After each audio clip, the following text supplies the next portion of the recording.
ఊరుకుంటాను. ఇప్పుడు ఊరుకుంటే ఆలోచనలు ఏమన్నాయి ఊరుకునంట. ఇంకా అప్పుడు ఇట్లా స్ట్రైట్గా కూర్చుంటే వెన్నుముక ద్వారా ప్రాణాయామం జరిగి ఉద్దంలోకి వచ్చాను. ఇప్పుడు అవన్నీ ఏమి తెలుసుకోలేదు. అది ఎక్కడ నుంచి ప్రారంభమైంది అనేది ఏమన్నా నీకు అర్థమైపోయింది? అప్పుడు అర్థమైంది. ఇప్పుడు ఏం ఆలోచనలు ఏం లేవు, ఏం అర్థం కాలేదు. నిద్రపోయినోనికి కూడా ఏం అర్థం కాదు. అట్లే మనస్సు లయమైనప్పుడు, అంటే మనస్సు లయమై ఉంటుంది, మనస్సు లేకపోవడం కాదు, మనస్సు లయమైనప్పుడు కూడాను అర్థం కాదు. అయితే ఆలోచనలేమో ఇట్లా కూర్చుంటే ప్రశాంతంగా ఉంటుంది, కానీ ఆలోచనలు ఏం కనిపించవు, చూసి అంటాను.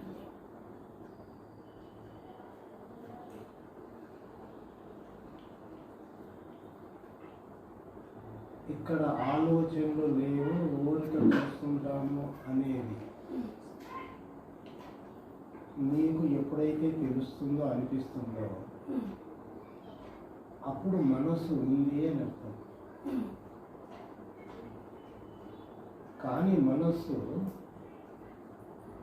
ప్రపంచం వెంటపడకుండా నిర్మలంగా ఉంది. కానీ జ్ఞానం అనేటువంటిది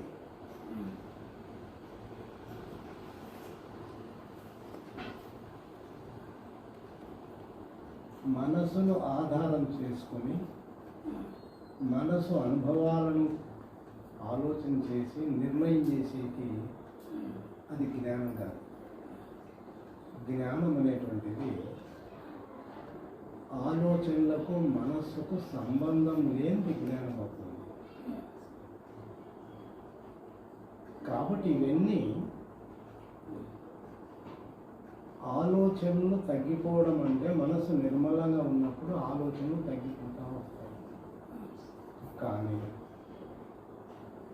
నాశనం కాదు. అంటే ఇప్పుడు నీ లోపల ఇష్టాయిష్టాలు, మంచి చెడ్డలు, కోరికలు అవి ఉంటాయి, పని ఊరుకుంటాయి. కానీ ఊరుకున్నందువల్ల, పని చేయనందువల్ల మనము ఏదో ఒక నిర్ణయానికి రావడము, ఏదో నాకు తెలిసిందనుకోవడము, ఇది మనసే కదా అనుకుంటాను. ఇది మనసే కదా అనుకుంటాను. నాకు తెలిసింది అనేది మనసే అనుకుంటా ఉంది, ఆలోచనలు లేవు అనేది మనసే అంటా ఉంది. కాబట్టి ఇదంతా కూడాను మనోవలయంలో, మనస్సులో వ్యవహారం జరుగుతూ ఉంది. కానీ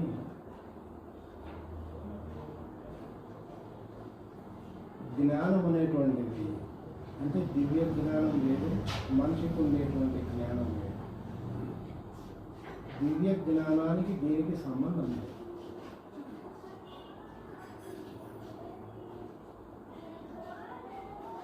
ఎందుకంటే నీకు ఎంత అనుభవం జరిగినా నాకు జరిగింది, నాకు ఇలా ఉంది అనేది నీకు తెలుస్తోందా లేదా? తెలుస్తోంది అంటే అక్కడ మనసు పనిచేస్తుంది అని. మనసుకు తెలిసింది, మనసు అనుభవాన్ని పొందింది. అది మార్పు చెందడం అనేటువంటిది మనసు లక్షణం. అలాగే ఉండదు, మార్పు జరుగుతూ ఉంటుంది. అంటే ఇప్పుడు ఉన్నటువంటి స్థితి కంటే ఇంకా మంచి స్థితి అయినా రావచ్చు, ఇంకా మంచి అనుభవాలైనా రావచ్చు. కానీ ఇది మనోపరిధిలో జరుగుతూ ఉండేటువంటి వ్యవహారమే. కానీ దైవ లక్షణాలకు సంబంధం లేదు. ఎందుకు అంటే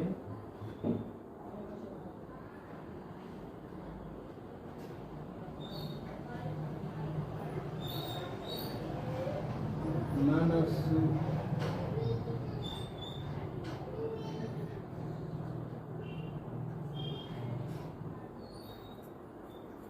అనేటువంటిదే అక్కడ లేదు. మనస్సు అనేటువంటిది జ్ఞానంలో లేదు. మనస్సు అని నీకు అనిపిస్తున్నంత వరకు జ్ఞానం ఈ మనస్సు కట్టేసి ఉంటుంది జ్ఞానాన్ని. కానీ ఆలోచనలు లేనందువల్ల కొంతవరకు మనకు అక్కడ ఇది దైవత్వమేమో అని అనిపిస్తుంది, కానీ అది మళ్ళా మామూలు అయిపోతుంది. సమయం వచ్చింది అంటే మనసులో ఉండేటువంటివన్నీ ప్రేరేపణ జరుగుతాయి. ఇది మనోనాశనము అన్నారు. మనసు నాశనమైతే జ్ఞానం అవుతుంది. మనసు ఉండి జ్ఞానం కాదు. మనసు లేకుండా అనేటువంటిది అది దేంతో తెలుసుకుంటావు?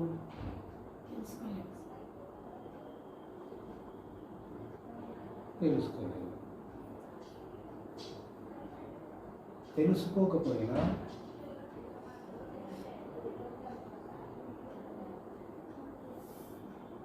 అనుభవం అనేటువంటిది మనసుకు కలిగేటువంటి అనుభవం వేరు. దివ్య జ్ఞానం కలిగిందంటే దాని అనుభవము ఉంటుంది, అది వేరు. ఎట్లా అంటే ఇప్పుడు మనసుకు కలిగినటువంటి అనుభవం మారుతా పోతూ ఉంటుంది, హెచ్చుతగ్గులు మార్పులు జరుగుతూ ఉంటాయి. దివ్య జ్ఞానానికి సంబంధించినటువంటిది జరిగితే దానికి మార్పు ఉంటుంది. ఉన్నది ఉంటుంది అనేటువంటిది మనసుకు ఎట్లా తెలుసు?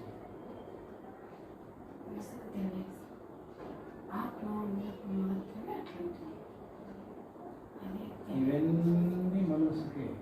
నువ్వు మాట్లాడుతున్న ప్రతి మాట, ప్రతి ఆలోచన మనస్సు. ఈ మనస్సుతో దైవత్వాన్ని పొందలేదు. లేకుంటేనే అనేది మనస్సే అంటాను. అది లేకుండా పోదు, సాధ్యము కాదు. కాబట్టి ఇవన్నీ కూడాను మనసు దివ్యత్వంలో నుంచి తప్పించుకొని ఇన్ని వ్యవహారాలు, ఇన్ని మాటలు మాట్లాడతాను. మిడత అగ్ని ఎట్లుంటుంది అని అగ్నిలోకి వెళ్ళి తెలుసుకొని అప్పుడు అక్కడ మిడత ఉంటుందా? అగ్నిలోకి వెళ్ళినప్పుడు. కాబట్టి నీ మనసు కూడాను జ్ఞానం అంటే ఇట్లుంటుంది, ఈ రకంగా సాధ్యమవుతుంది, అన్నీ తెలుస్తాయి. మిడత అగ్నిలోకి పోయి అగ్నిని తెలుసుకునే ప్రయత్నం చేసినప్పుడు అదే విధంగా జ్ఞానంలోకి నీ మనసు ప్రవేశిస్తే ముందు ఇది కాలిపోతుంది. ఇంకా అక్కడ తెలుసుకున్నటువంటి ఎవడు జ్ఞానం అంటే ఏంది, ఏమని చెప్తాను? ఏమీ చెప్పలేము అనేది నువ్వు గాఢ నిద్రను, మనసు లేని స్థితిని ఊహించుకుంటాను. అది మనస్సే. మనస్సు లేని స్థితి అనేటువంటిది మనసుతో చెప్పేది కాదు, మనసుతో ఊహించేది కాదు, మనసుతో చెప్పేది కాదు. అది అనుభవం. ఆ అనుభవంలో మనసు లేకుండా కలిగేటువంటి అనుభవం శాశ్వతంగా ఉంటుంది. మనసుతో వచ్చేటువంటి అనుభవం స్థిరంగా ఉండదు, మార్పు చెందుతా పోతా ఉంటుంది. కాబట్టి నీకు ఏ అనుభవం జరిగినా అది మారుతోంది కాబట్టి అది జ్ఞానానికి సంబంధం కాదు. నీకులో కలిగిన అనుభవం అది జ్ఞానమే అయితే నీవు పోగొట్టుకోవడానికి కూడా దానికి దూరం కావడానికి కూడా నువ్వు ఎంత ప్రయత్నం చేసినా అనువంత కూడా దానికి దూరం కాలేవు కావు. ఎందుకంటే అక్కడ మనసే లేదు. కాబట్టి ఇది అంటే మనసుతో అర్థం చేసుకుంటున్నావు, మనసుతో సమాధానాన్ని పొందుతూ ఉన్నావు, సూక్ష్మంగా మనసే వ్యవహారం చేస్తూ ఉంది. ఇక్కడ హృదయం పనిచేయడం. హృదయము అంటే మనస్సుకు సంబంధం లేకుండా హృదయం పనిచేస్తుంది. అంటే మనసుకు తెలిసినంత వరకు హృదయాన్ని కప్పేస్తూ ఉంటుంది. మనస్సు అనేటువంటి ప్రభావం లేనప్పుడు హృదయం పనిచేస్తుంది. అప్పుడు నీకు ఆ అనుభవం అనేటువంటిది పోదు. ఎందుకంటే అది వచ్చింది అనేది నీకు అక్కడ అనిపించదు. నాకు ఈ అనుభవం వచ్చింది అనేటువంటిది మనస్సు కనిపిస్తుంది కానీ హృదయానికి అనిపించదు. అనుభవం వచ్చింది అనేది హృదయానికి ఎప్పటికీ అది రానేరదా ప్రసక్తి లేదు. నాకు అనుభవం వచ్చింది అని మనస్సు అంటుందంటే, అనుభవం వచ్చింది అంటే దీనికి అనుభవం అనేటువంటిది ఎలా తెలిసింది వచ్చింది అనడానికి? అనుభవాన్ని ఇదేమన్నా చూసిందా అనుభవించిందా? నాకు అనుభవం వచ్చింది అని చెప్తా ఉంది అంటే దానికి తెలియదు చెప్తా ఉంది అంటే ఊహ. ఊహ అందుకోసం నేను ఇవన్నీ అవసరం లేదు. నిర్మలంగా ఉండాలి, నిద్ర రాకుండా ఉండాలి, ఆలోచన లేకుండా ఉండాలి. అప్పుడు ఆ నిర్మలత్వం అనేటువంటిది చైతన్యానికి సంబంధించినది. అప్పుడు అది కరెక్ట్గా రిసీవ్ చేసుకుంటుంది, కరెక్ట్గా అందుకుంటుంది. అంతేకాని నువ్వు ఎప్పుడూ నిరంతరము మనస్సును ఉపయోగిస్తూ ఉండాలి. అది చాలా పెద్ద పొరపాటు. మనసు ఎంత అనుభవాన్ని పొందినా, ఎంత తెలుసుకున్నా ఆ లక్షణాలన్నీ దానికి ఉన్నాయి కానీ దివ్యత్వానికి లేవు. కాబట్టి అది మనసుకు అందిస్తారు.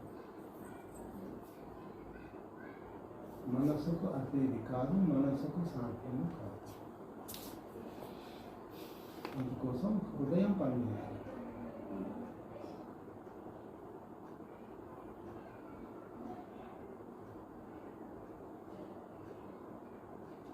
ఈ మధ్య ఎక్కువ అప్పుడు ఇంతకుముందు హృదయంలోనే ఉంటూ హృదయంలోనే చూసుకుంటాను. ఇప్పుడు అదంతా కప్పేసి మళ్ళీ ఇట్లా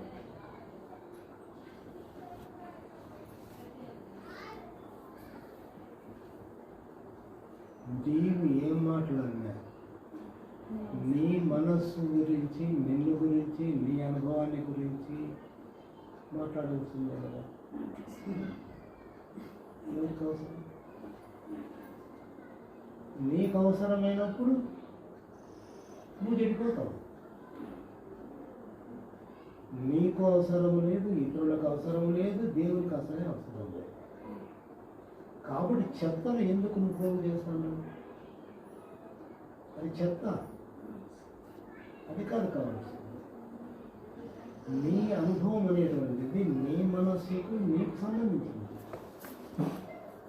అది ఏమన్నా కర్మలను నాశనం చేస్తుంది, ఆ కోరికలను నాశనం చేస్తుంది, నీ జీవితాన్ని కరెక్ట్గా నడిపిస్తుంది, నీ అనుభవాలను కాదు కదా. మరి చూడు, నీకు విశ్వాసములు లేవా, కర్మలు లేవా, మంచి చెడ్డలు లేవా, కోపతాపాలు లేవా, కోరికలు లేవా, శరీర భావన లేదా, సంసార భావన లేదా, ఇంత తిరణాలంతా లోపల మనసులో పెట్టుకొని నాకు ఏందో జరుగుతూ ఉంది అంటే అప్పుడు మనస్సు నిర్మలంగా ఉంటుంది కాబట్టి జరిగిండొచ్చు. ఇవన్నీ ఈ తిరణాలంతా జ్ఞానానికి సంబంధమా కాదు కదా. కాబట్టి ఇవన్నీ కూడా లేకుండా ఉంటాయి. నువ్వు తీసేసుకోలేవు, అది తీసేస్తుంది. కాబట్టి ఊరుకు ఉండడం అనేటువంటిది మనస్సే పని చేయకూడదు, ఆలోచనే పుట్టకూడదు, అది ఊరుకుంది.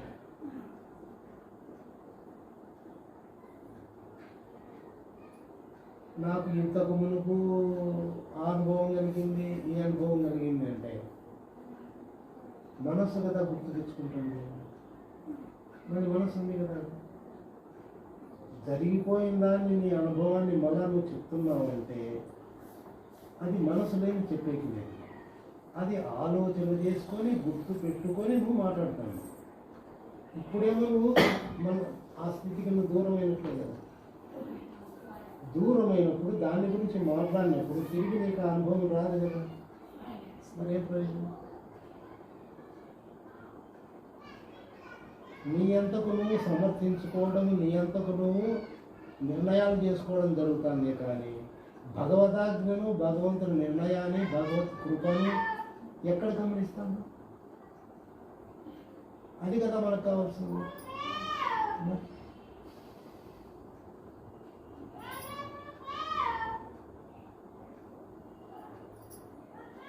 దాన్ని గ్రహించాలంటే ఆలోచన పుట్టకూడదు. ఆలోచన లేని నిర్మలత్వం కావాలి. అప్పుడు నీకు వాస్తవం ఏమిటని తెలుస్తుంది. ఆలోచన పుట్టింది అంటే ఆలోచన పుట్టడమే మాయ, అజ్ఞానం.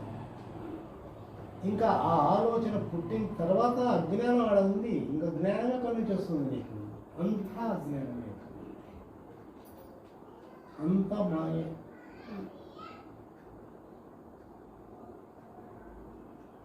కానీ తెలియని వాళ్ళు ఏం చెప్తారంటే నీకు అనుభవం అనేటువంటిది నీకు గొప్పగా జరిగితే, వాళ్ళకు గొప్పగా అనిపిస్తే నువ్వు చాలా ముందుకు పోయినావు, నీ జీవితం వస్తుంది, బాగుపడు, ఎన్నన్నా చెప్పవచ్చు. ఆ మాటలు ఏమన్నా నీకు ఉపయోగపడతాయా? నీలో ఉండేటువంటి ఆ కర్తృత్వాన్ని, శరీర భావనను, కర్మలను ఇంకా పెంచుతుందే తప్ప తుంచదు కదా. అది నిన్ను అభినందించి నీకు పూలదండ వేస్తే నువ్వు బాగుపడినట్లా, చెడిపోతాను ఎట్లా? అది కాదు మనకు కావాల్సింది. మనము దైవత్వాన్ని మెప్పించే విధంగా ఉన్నాము. అది మనసుకి ఎక్కడ తెలుస్తుంది? హృదయాన్ని. కాబట్టి హృదయమే భగవంతుడు. కాబట్టి హృదయం ఉంది అంతే.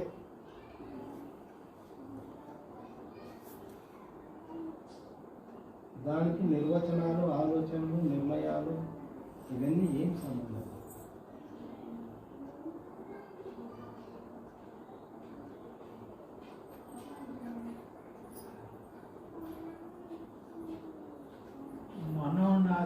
మనోనాశనం అనేది సెకండ్లో జరుగుతుందా, లేదంటే గ్రాడ్యువల్గా నాశనం అవుతుందా? జరిగేది వెలుగు వచ్చిందంటే చీకటి కొద్ది కొద్దిగా పోతాందే, వెంటనే పోతాందే? వెంటనే. కాబట్టి మన మనస్సుకు కొద్ది కొద్దిగా మార్పు చెందుతూ ఉంది అని అనిపిస్తుంది.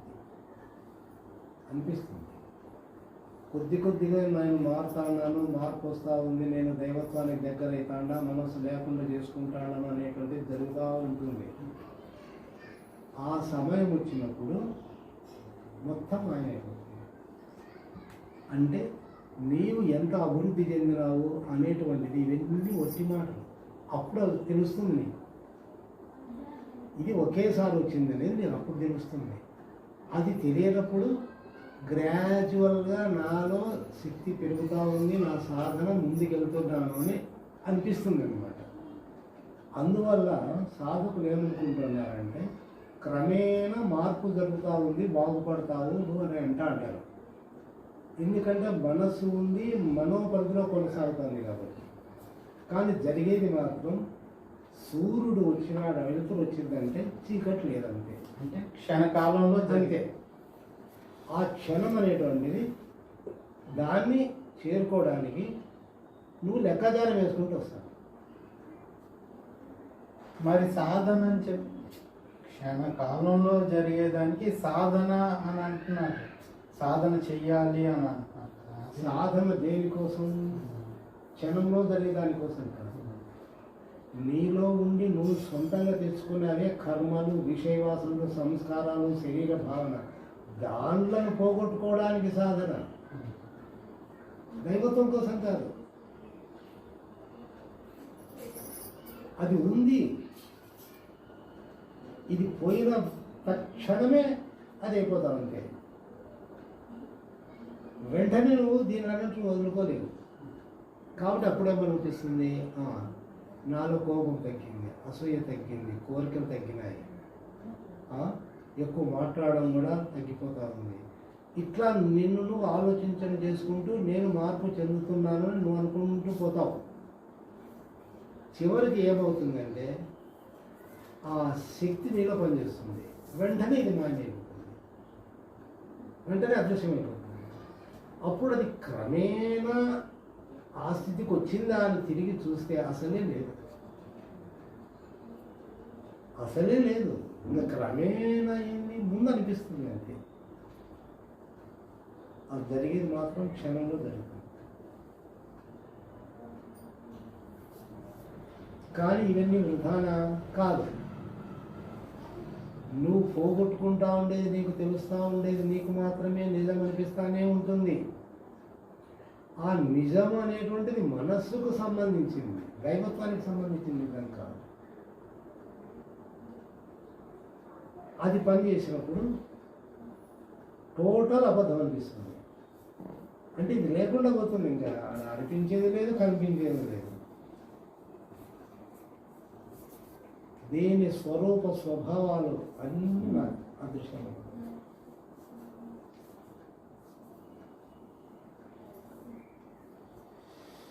ఎందుకంటే సడన్గా జరిగేది.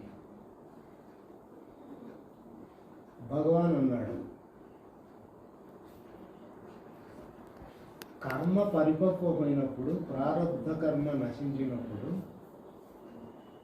తక్షణమే కావచ్చు. అది భగవాన్లో జరిగింది.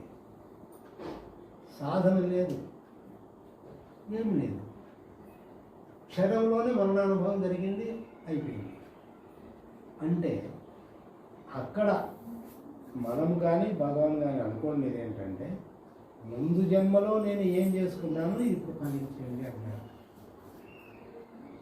మరి ముందు జన్మలో చేసుకోవడం ఏంటి? అది ఆత్మకు ముందు జన్మ లేదు, వెనక జన్మ లేదు కదా అని అంటే మనోపరిధిలో ఉన్నప్పుడు అది సత్యం అనిపిస్తుంది కాబట్టి దాన్ని బేస్ చేసుకుంటాం.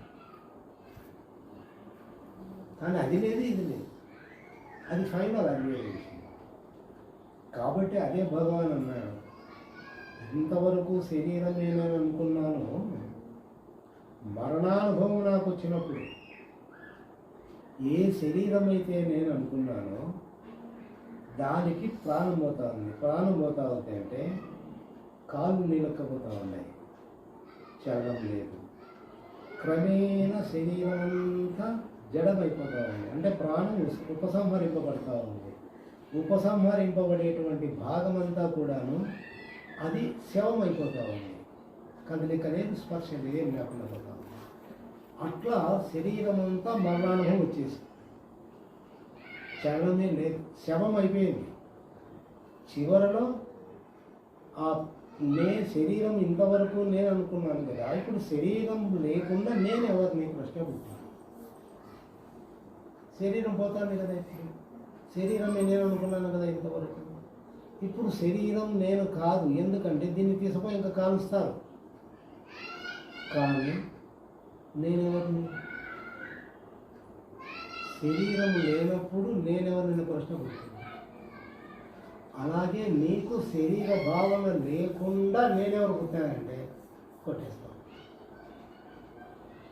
శరీర భావన ఉన్నందువల్ల నేను ఎవరిని ప్రశ్నించుకోలేదు. ప్రశ్నించుకున్నది మనసు అయిపోయింది. ఫలితం లేదు, అర్థము కాదు. కాబట్టి అక్కడ క్షణంలో జరిగింది భగవాన్ అంతే. ఇంకా నాకు శరీరం లేదు, మనసు లేదు, ప్రపంచం లేదు, ప్రాణం లేదు, ఏం ఉన్నది ఒక్కటే అన్నాను. క్షణంలో జరిగింది. మరి ఇంతకాలం మౌనంగా ఉండావు, తపస్సు చేస్తాను కదా అంటే అది మీరు అనుకుంటారు. ఆ రోజే అయిపోయింది, ఊరుకున్నానండి. మీరు తపస్సు అనుకోవచ్చు, ఏమన్నా అనుకోవచ్చు, అది రాకేశానండి. అది నన్ను కూర్చోబెట్టింది, కూర్చుంటాను. నేనేదో చేస్తానని మీరు అనుకుంటాను. మీరు ఏమనుకుంటున్నారు? సాధనే లేదన్నాడు. మేమేమనుకుంటున్నాం అంటే నువ్వేమని అనుకో. ఆ ఘటన జరిగిన తర్వాత తిరువణ్ణమలై వచ్చి 2 గృహాల్లోని 22 సంవత్సరాలు కూర్చున్నారు అంటే ఈ క్రమేణా మనోనాశనం జరిగిందేమో అనుకుంటున్నాం. అదేనప్ప, మనకు మనస్సు ఉంది కాబట్టి మన మనోపరిధిలో మనము ఆలోచన చేస్తాం. కానీ భగవాన్ ఏమన్నా అంటే మరణానుభవం జరిగినప్పుడే ఆనాడు ఉన్న వెంకట్రామన్ ఆనాడే చనిపోయినాడు, వాడు లేడు అన్నాడు. క్లాస్మేట్ సయ్యద్ అని ఒక ముస్లిం వచ్చి చూసి ఆశ్చర్యపోతాడనమాట. అప్పుడు చెప్తాడు, నువ్వు చూసినటువంటి వెంకట్రామన్ 16 సంవత్సరాల వయస్సులో మరణానుభవం జరిగినప్పుడే వాడు ఎప్పుడో చచ్చిపోయాడు, వాడు లేడు అన్నాడు.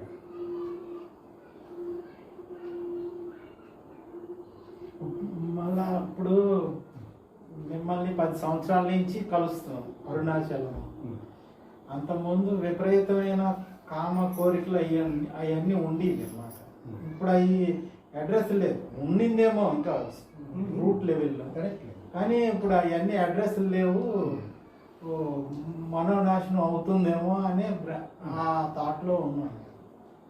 ఇప్పుడు అవన్నీ తగ్గిపోతాండాయి అనేది నీకు తెలుస్తుంది కదా. నువ్వు నాకు చెప్తా ఉండవు కాబట్టి నాకు తెలుస్తా ఉంది. నీకు నాకు తేడా ఏంటంటే అది క్రమేణా తగ్గిపోతూ ఉంది, నేను బాగుపడతా ఉండను అని చెప్పేసి నువ్వు అనుకుంటాడు. కానీ ఇక్కడ తగ్గేకి ఎక్కేకి ఏముందిరా అని చూస్తే ఏంది కనపడాలి. కాబట్టి నీది నీకు కరెక్ట్, నాది నాకు కరెక్ట్, అబద్ధమే కాదు.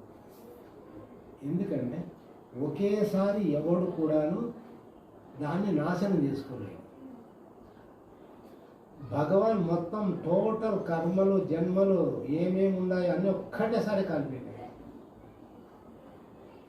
అది అంతటి శక్తి ఆయనలో పనిచేసింది. అది ఎలా జరిగింది అనేది ఆయనకే తెలియదు, శాంతికే తెలియదు.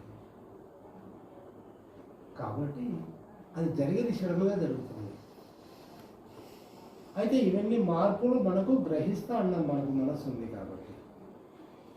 ఇంతవరకు అందరూ అట్లా అనుకున్నానే, చివరిలో తెలుస్తుంది అన్నమాట. నేను చేసింది ఏదీ లేదు, అసలు మనసు అనేదే లేదు, శరీరం అనేదే లేదు, ప్రపంచము లేదనేది చివరిలో తెలుస్తుంది. ఇంకా అప్పుడు బంధించేకి ఆలోచించేకి శరీరం లేకపోయి మనసు లేదు.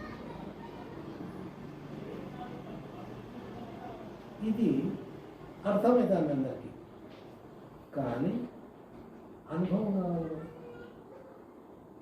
అర్థం చేసుకునేది మనసు అర్థం చేసుకుంటాడు, కానీ దాన్ని అనుసరించి నెరవేర్చుకునే శక్తి భగవంతుడు ఈ మనసుకి ఇలే, ఆయన చేతులు. కాబట్టి నీ కోరికలు నీ ప్రవర్తన మారే కొద్దీ నీ మనసు నాశనం అయితే పోతా ఉంది. చివరకు నువ్వు నాశనం కావాల్సిందే. అది పైకి లేస్తుంది. నువ్వు సంపూర్తిగా పోతే అది లేస్తుంది. సంపూర్ణం కావడానికి ఇవన్నీ మార్పులు ఆ స్థాయికి వచ్చినప్పుడు, అది అనుభవంలోకి వచ్చినప్పుడు ఏది లేదు, సాధన లేదు, మనసు లేదు, శరీరం లేదు, జీవితం లేదు. ఏం మాట్లాడుతాము? అంతవరకు అన్నీ ఉన్నాయి. చేతిలో కత్తి లేదు, లేకపోతే ఎదుటని పొడుస్తాను. ఏమి నువ్వు మాట్లాడేది?